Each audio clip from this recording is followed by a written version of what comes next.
భయ్య ఈరోజు ట్రైన్కి మనకు ఒక వెహికల్ వచ్చింది. ఎక్కడి నుంచి అంటే నర్సాపూర్ నుంచి ఈ వెహికల్ వచ్చింది. కస్టమర్ ఏం చెప్పారంటే అన్న ఒకసారి మీరు చెక్ చేస్తే బాగుంటుంది వెహికల్, ఈ వెహికల్ కన్నా మీరు పర్ఫెక్ట్ చేస్తే మా తరపున ఒక 2 బండ్లు వస్తాయని చెప్పన్నాడు. అంటే 2 బండ్లు వస్తాయి లేదా మనకు తెలియదు కానీ తర్వాత సంగతి అది. కస్టమర్ మనం పంపించాడు కాబట్టి దీంట్లో అసలు కస్టమర్ చెప్పిన కంప్లైంట్స్ ఏంటి, ముందు షాప్కి వెళ్దామండి.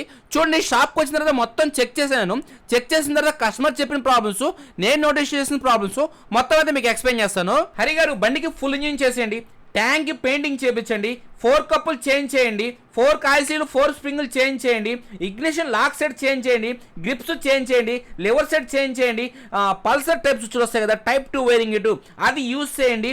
అదేవిధంగా ఈ వైరింగ్ డ్యామేజ్ ఉంది కదా, దీన్ని కరెక్ట్ చేస్తారో చేంజ్ చేస్తారో మీ ఇష్టం, దాన్ని చేయండి. ముందర టైర్ ట్యూబ్లెస్ టైర్ వేసేయండి, 4 ఇండికేటర్లు చేంజ్ చేసేయండి, seat cover and tank cover మీ స్టైల్లో వేయించేసేయండి.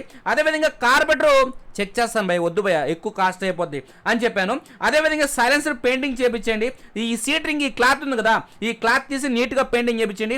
బ్యాక్ మడ్ గార్డ్ చేంజ్ చేసేయండి, వెనకాల డేంజర్ లైట్ అసెంబ్లీ చేంజ్ చేసేయండి. ఈ రాడ్ ఇవన్నీ చేంజ్ చేయండి భయ, కొద్దిగా గలీజ్గా ఉంది చూస్తాను భయ్య.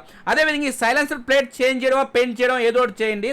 అదేవిధంగా లోపల చైన్స్ ప్యాకెట్లు లూజ్ సౌండ్ వస్తాయి, ఈ చేంజ్ చేయండి. అదేవిధంగా స్టేబుల్స్లు చేంజ్ చేయండి, ఈ బంపర్ పెయింటింగ్ చేయించండి, ఈ హార్న్స్ నేను సెట్ చేస్తాను. అదేవిధంగా ఈ clutch cable, choke cables, all cables అయితే చేంజ్ చేయండి అని చెప్పాడు. కస్టమర్ ఈ ప్రాబ్లమ్స్ అన్నీ చెప్పాడు. అయితే ఒక్కసారి మీరు బండి ఓపెన్ చేసిన తర్వాత ఇంకేమన్నా ఎక్స్ట్రా అయినా సరే మొత్తం రెడీ చేసిన భయ్య, బండి ఎలా ఉండాలంటే అలా ఉండాలని చెప్పి అన్నాడు. అయితే మనల్ని నమ్మి వచ్చిన తర్వాత ఒక రేంజ్లోకి వెళ్ళిపోద్ది కదా, చూద్దాం ఎలా వస్తుందో.